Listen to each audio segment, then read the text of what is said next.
Are you ready there, Ms. Sherbs? You're a camel. Good evening, everybody. I'd like to call tonight's meeting to order. Today is Tuesday, July 14th, 2015. Looks like we're about 7:05 p.m. Pledge of Allegiance.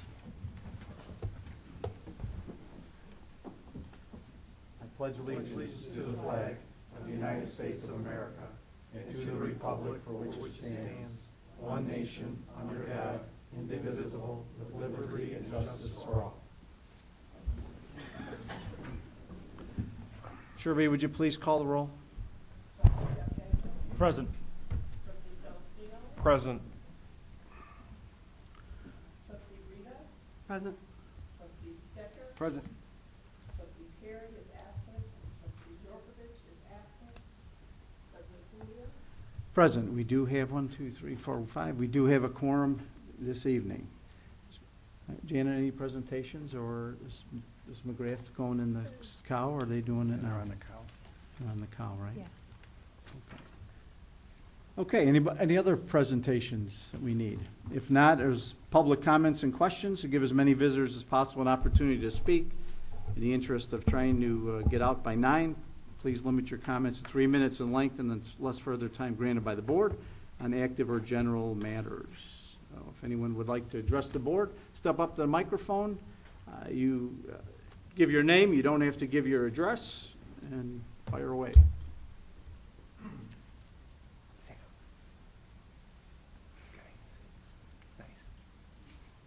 Yes, Mike, is on okay? You're good. My name is Craig Bird. I live on Claridge Avenue in Westchester. And my question is regards to the 911 tax on our telephone bills.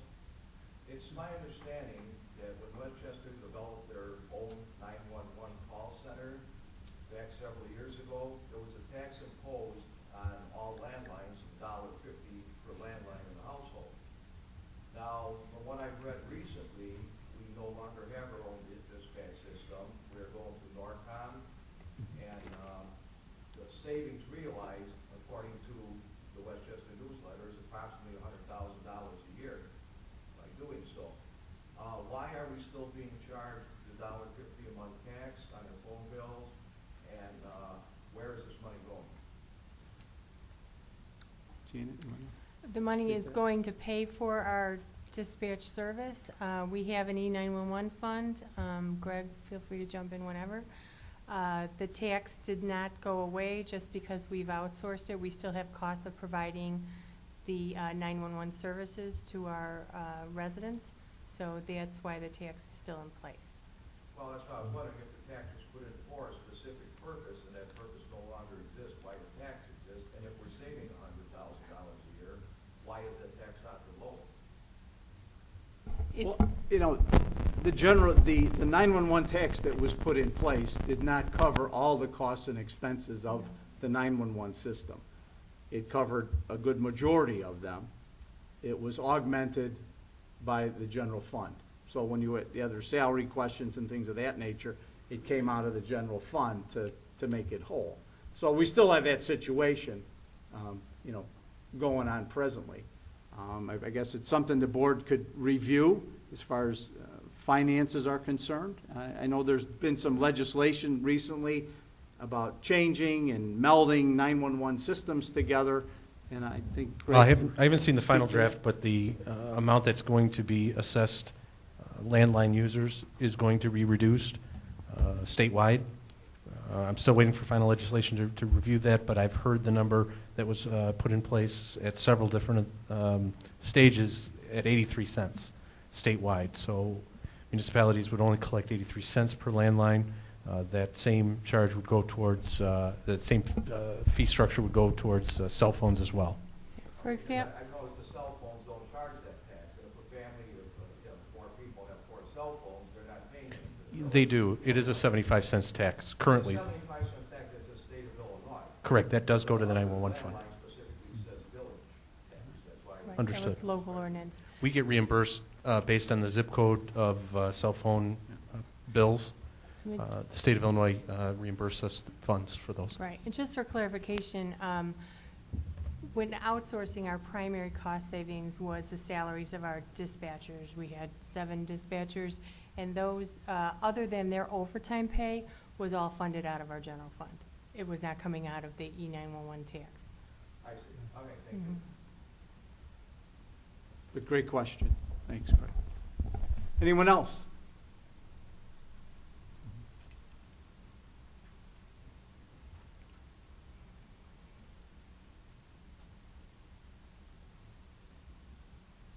My name is Wayne Rayla, and I live in Westchester. And in the back of my alley is gravel.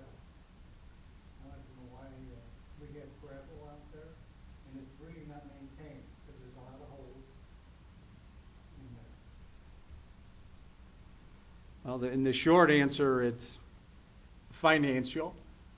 As far as the maintenance is concerned, I know the Public Works Department goes out there several times and tries to level the gravel out there. As we've talked at other meetings regarding the alleys, years ago, there was a special assessment that was put into place. The village paid for engineering and the homeowners paid for certain square footages based on the width of their homes and that, to put the alleys in concrete or whatever they did them back in the day. But it could be paved. You don't have to have concrete. Well, it could be paved, but there's certainly costs associated. I mean, you have to look at, the alleys are, you have streets in front of your house, that's our primary responsibility to do. The alleys, even when we plow, are lesser down the road. And if you look at it realistically, the only people that are using your alleys as far as individuals are the people who have garages on them. I mean, we don't pick up garbage in the alleys except for one, or 2 that I'm aware of. Those are, unfortunately, we don't have the money to fund those. Let's put it short, sir. Maintain the gravel, really. Yeah. Not put holes there. And You know, the water's in there. just last meeting, we established an alley committee, and they're gonna look at various scenarios that we can do to improve the quality of the alleys, and even considering whether or not we may offer a special assessment to the homeowners to pave those alleys. What alley are we talking about that has an issue right now? There's probably a few, as I toured them last week and was not happy with a lot of things in the alleys. Not only gravel and potholes or gravel holes, overgrowth of vegetation. A number of the garages should have been cited and knocked down by now because they're in horrible shape. The accumulation of junk that's in people's yards and things of that nature. So there's a whole scheme that we're going to be attacking. I wanted to do it this week, but we weren't able to do that because we have other projects in the hopper, but we will be going out there not only to gravel and roll them or level them out like we normally do several times, but also part of the cleanup as well.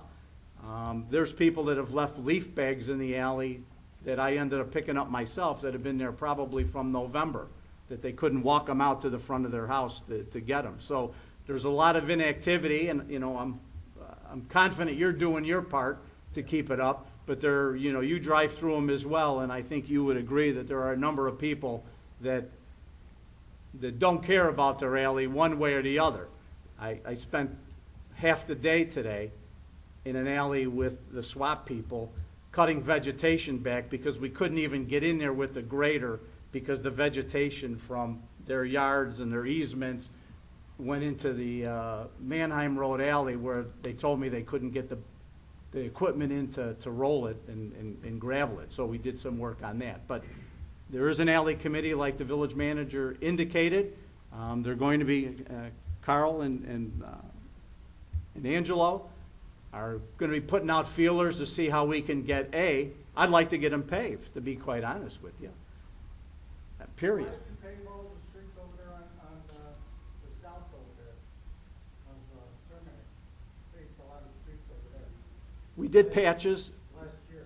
Yeah, we did patches all over the place. I think we did the Suffolk Street by you, on the north side of town. They had a rating of in 2006, If you've been following the newsletter, they've had a rating done of the streets 1 through 5, and we're trying to follow that plan that the engineers put together of what streets need to be done. We've also laid about 3,000 tons of asphalt in-house this year in different sections of the village. And, you know, our guys are working like dogs out there. There's 8 guys on a crew for doing street paving. We've been trying to put some patches in, we're doing better all the time. So, you know, the alleys is an issue that's been here longer than me, right? I mean, I've been here 62 years, and we can never seem to get the alleys paved for one reason or the other. You know, we're doing our best, that's what I could tell you. Ben, I see we have a sign in front of our house, no parking at between certain times, you know what I mean? And if, you know, the alley is hard to get into sometimes. What street was that? I'm not familiar with the sign. On, Dickens. Oh. Between, Balmoral and, Manheim, on Dickens. On Dickens. There's no parking. What did the sign say? I'm not familiar with. The sign, the prohibited parking? Yeah, it says no parking between certain times on, I think it was on Tuesday and Thursday. No, that's for snow. That's after 2 inches of snow. I don't remember seeing that, okay. Yeah. There's no restriction on parking in the village, other than if you live on like Pelham or Gardner Road, there are resident stickers that you have to have during, you know, the weekdays. But the Tuesday, Thursday is for snow, and then across the street should say Monday, Wednesday, Friday. That's all 2 inches of snow. Has nothing to do with today. Park out there to your heart's content. Someone told me there was no parking there, so I never really paid attention to it. Ah, you gotta take a peek at that sign at the end there. But yeah, that's only for snow. Okay, If you want us to make it no parking, I guess we could. that's about a me. But- Okay, thank you. Okay, great, thank you. Anyone else? Once, twice, 3 times. Okay. Public hearing, we have none, correct? No. Consent agenda, we have items A through F. Record of bills ending 7/9/15, $937,445.33. Minutes of the board, committee of the whole, and executive session of June 23rd, 2015. Monthly reports, community development, fire, police, public works. Item D, an ordinance amending 11.40 entitled Truck Traffic of Title 11, entitled Vehicles and Traffic of the Municipal Code. E, ordinance amending the Westchester Municipal Code to prohibit secondhand dealers, junk peddlers, and pawn shops from dealing in catalytic converters. And F, a resolution regarding the Illinois Department of Transportation right-of-way permits that's, I guess, a replacement letter. This is something that comes from them all the time. Does anyone need anything pulled? If not, is there a motion and a second to approve the consent agenda? So moved. Second. Carl and Nick? You gonna try to jump in today?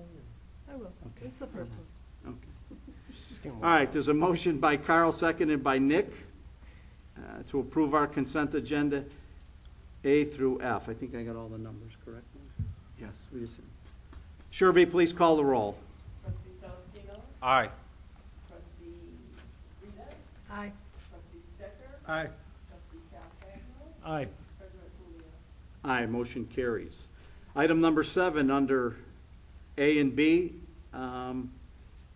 I know we have some discussion to go on A, and we probably should discuss a little bit on B, just go through the points. So I'm asking that those, Section 8. I'm sorry? Section Sam's got number 7 on his. It is 8 though on this one. Yeah, I have number 8. I get 8. Here you go. I don't know what you're missing.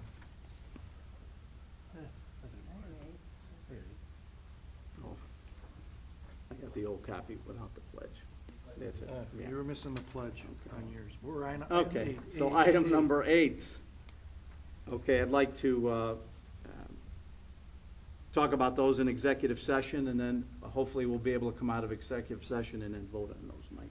Okay, are we gonna do that executive session as part of this meeting, or are you looking to do it at the end. We could do it At at the the end end. of the Kyle, then we're gonna have to recess this meeting instead of adjourning it Okay, at the end, Okay. so that we can come back into session then. okay. Okay, you'll guide us through? Yes, sir. Those charted territories.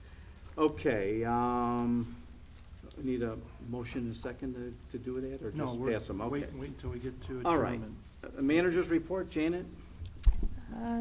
I am going to leave the special events to Greg, so I have nothing to report this evening.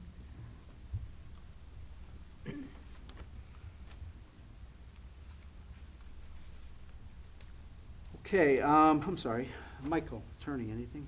I don't have a report, but it just dawned on me when we were approving the consent agenda that since Chicago asked us for that catalytic Catalytic converter ordinance, we probably should have negotiated For the water? the water rates Yeah. as a condition of passing that, and we lost our opportunity. Yeah. I apologize. That's all I had. Thanks, Mike. Board members, Nikki, anything? Nothing tonight, sir. Celestine, anything? This evening, thank you. Carl, anything? No, sir, thank you. Angeli, talk about recycling. Yeah, I mean, was just we going to say, killed I was going to leave that ourselves, to so- Carl, yeah. We had another recycling event this month, went pretty good. Not as many TVs, so we should see a little on the plus side. as Well, we far as- filled the truck, Yeah, okay, and we're concluding at 11:30, not 12. I know that there was a couple stragglers at the end of the game there that, on our website, the village website, we start at 9 and we end at, 11:30. okay, sharp, okay. We're all volunteers out there and schlepping Yeah. some of those heavy TVs. we still had the 8 o'clock show up, so, Yeah, so, I think But it no, was I- 7:30 this, yeah. so. So, yeah, other than that, no, that's it. Okay, Chief Carpino, anything?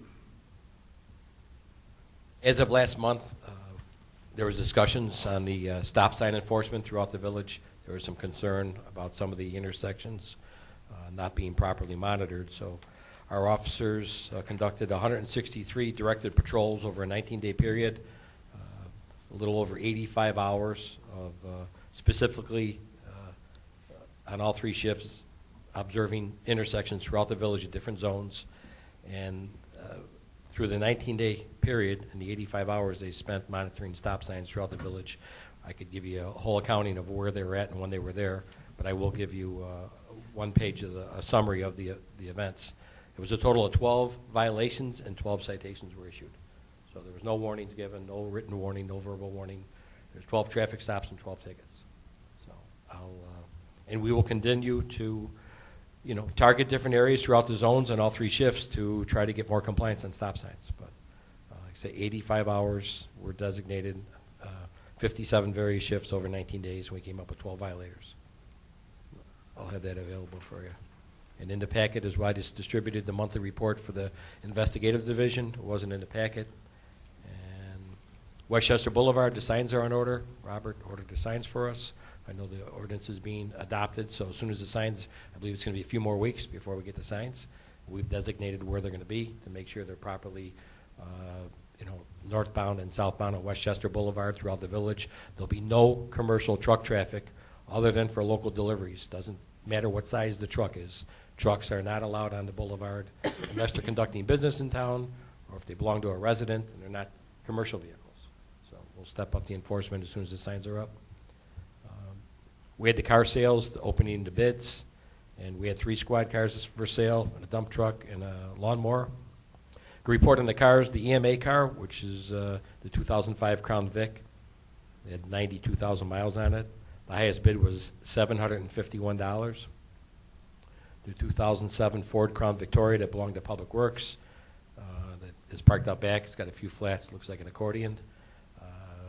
We had someone actually put a bid on it, but actually they realized after they found out the actual condition of the car, they backed out. So Victory Auto Wreckers will be here tomorrow. They'll give us $265, and I wouldn't have given you $5. So I think it's $260 more than you normally would have received. The 2011 Crown Vic, which was formerly a black and white squad car with a Blue D engine with 83,000 miles, we received $2,168 for.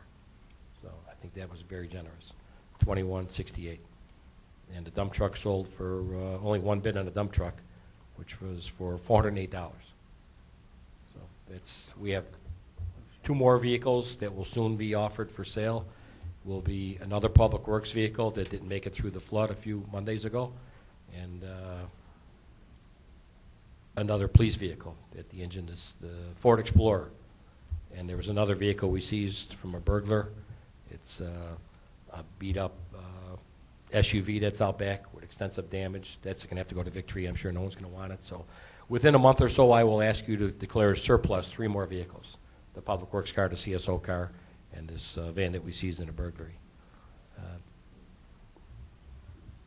I think other than that, I don't have anything else to offer right now at this time. Good, thanks, Chief. Okay. Chief Jim? We're just getting prepared for the fest this weekend, just getting our supplies together, making sure we're ready, especially with the heat coming on. Also, retired Assistant Fire Chief Mike Malpier actually had a great time at the parade, as being our honorary guest. I went back to the house and took a couple pictures with him, which I'll forward to Katie as well, and I'll drop off a couple for Chief Malpier. And then, just as a little reminder for everybody, as if we ever do get to our hot summer heat here, our cooling center is available. Typically, it's open from 8 to 7. Cots and water for residents to use. No pets unless they're certified service pets. Residents utilizing the cooling center are responsible for their own food and other personal needs, and it's for temporary use by residents. Again, we typically open it up during the day at the hottest point of the day. Obviously, extenuating circumstances, we'd work with the residents. So if anybody's looking for the cooling center, register with the PD, and they notify myself, and we get it open and running for them. Great, thank you. Maureen? Last week, we had our auditors out here doing their preliminary field work. I think they were able to meet with a lot of the staff. In the meantime, we're getting ready for their return, which will be on July 27th, and they will be out here for 2 weeks, concluding on August 7th. That's all I have to report. I just wanted to mention that all of the trustees will be receiving a letter from the auditors asking for responses to some questions, and please complete those and get them back to the auditors as soon as possible. Thank you. Gregory? Yes, as was mentioned, deferred to me, the special events, which this weekend will be our outdoor barbecue at Community Center Park, starting Friday, 5 o'clock until 10:30 at night. Saturday, 3 to 10:30. Have bands throughout the event, food vendors, activities for children, etc. And of course, as we keep a close eye on the weather, everything looks really good. It's gotten better from what it said. It looks like we may receive some rain in the early afternoon during setup, which affects only our Public Works guys, doesn't affect the visitors to the event. But we should be good for the evening as well as all of Saturday, of course. As the chief mentioned, the hot weather is coming. It looks like a heat index probably upwards of about 100 on Saturday. So obviously come out, have some drinks, water, beer, and eat a lot of food.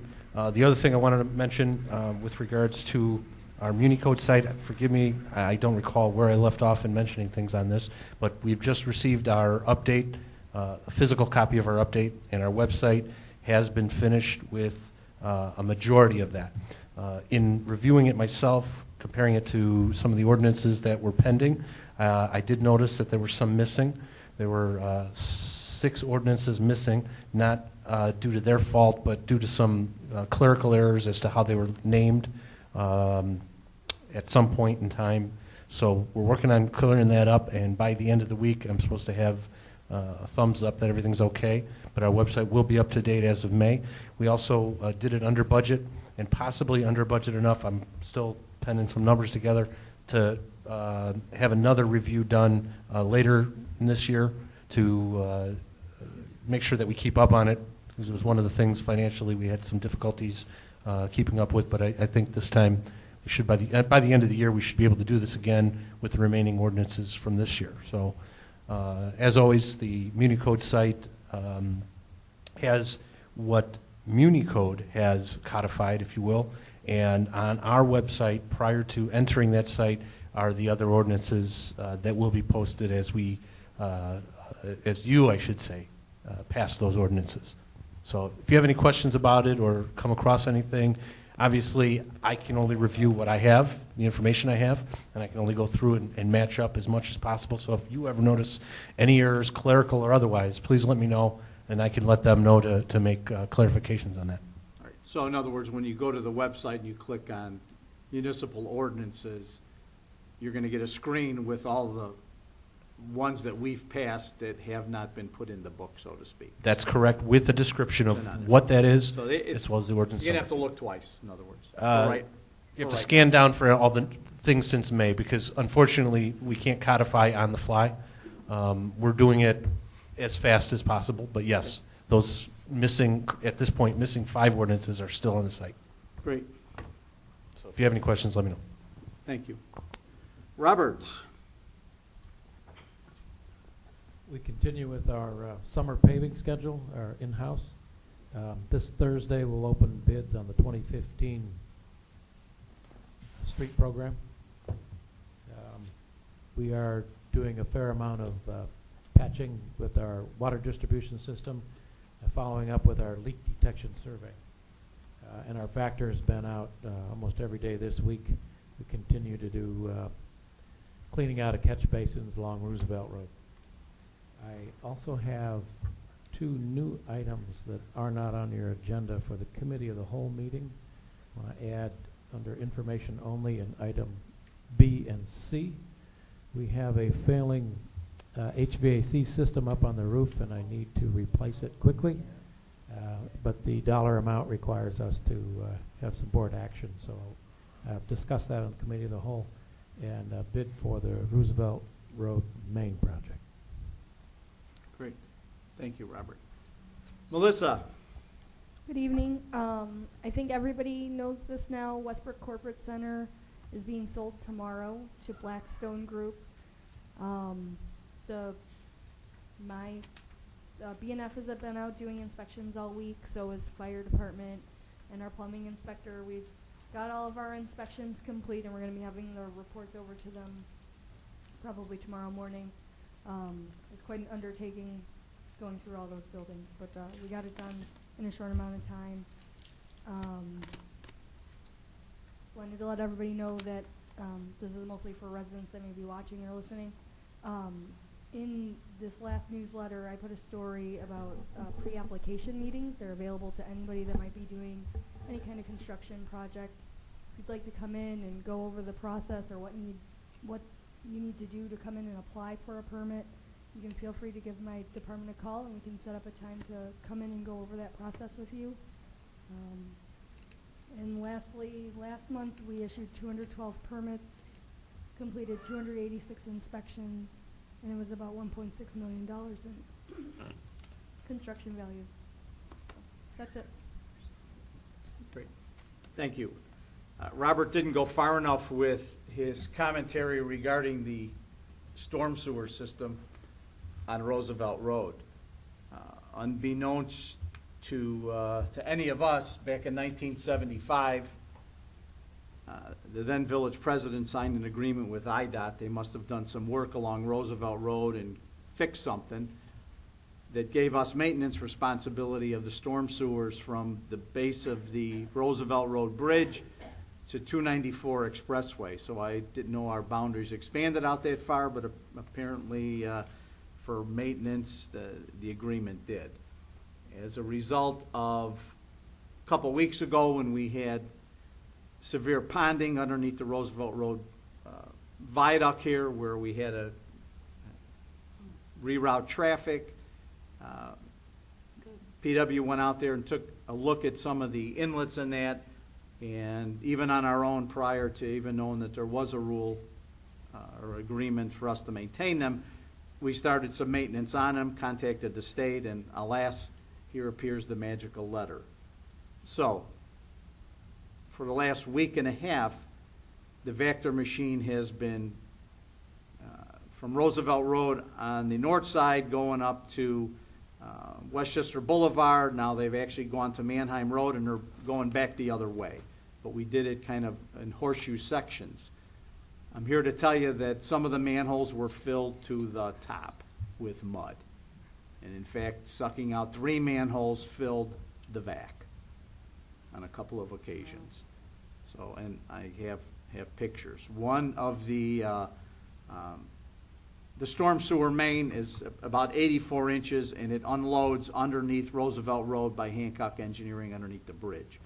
If you climb down the south side like I did and cut all the foliage away, you could get under the bridge and actually see the outfall where it dumps into Addison Creek. So, staff has been doing that. We are going to do exactly what the agreement indicated. We're going to go section by section all the way to 294 and come back the other way. Hopefully they did it when they improved the hillside strangler. I'm guessing hopefully that it's not as bad as what we saw on Roosevelt Road. Again, I do have a number of pictures and been out there with the crews for the last couple of days. Secondly, we talked about maintenance along state highways, and I'm here to tell you there's also a statute in the game that all the sidewalks along Roosevelt, Manheim, and Cermak Road apparently are our responsibility for maintenance. We came into that knowledge when we were looking at some bad sidewalks by Montessori School. There were a couple of bad ones by the school. We asked the state to fix them, and they came back with, it's your baby now. We put them in, but they're yours to maintain. I don't know if the trees were included in that, but the sidewalks definitely are. So we did replace some squares at our cost in that. So again, when you look at the state, unfunded mandates and things of that nature, you know, I don't know what the benefit was in 1975. I was in my probationary year as a patrol officer, so I don't know what the impetus was. But anyway, I'm here to tell you that for the most part, all these inlets have been cleared. Hopefully the laterals are working well, but we'll be checking on those. In this last event, although it wasn't anything near what we had a couple of weeks ago, other than a small puddle in a location on East Roosevelt Road around 9865-ish, where you could see the standing water has actually made the ground sink for all the years that the water's been standing there in that parking lane. You know, that had some kind of cause and effect piece. I see that Robert's going to talk a little bit about carriage walks as well, I think, in the committee of the whole. But if you look at the carriage walks along Roosevelt Road that were underwater for all these years, they have dipped probably 4 to 6 inches, which are a trip hazard as well. We'll talk about it when Robert brings it up, but I would imagine that that's a maintenance responsibility or some kind of insurance thing that we'll end up eating as well. So we're going to have to take a look at those, because over time those carriage walks, how nice they look, actually sink, and the majority of them are on village or in jurisdictional village property. So we're going to have to take a strong look at that. So other than that, I probably have more, but I will keep my mouth shut. So is there a motion and a second to recess this board meeting and jump into our committee of the whole? Motion. Second. Celeste, Nick, roll call.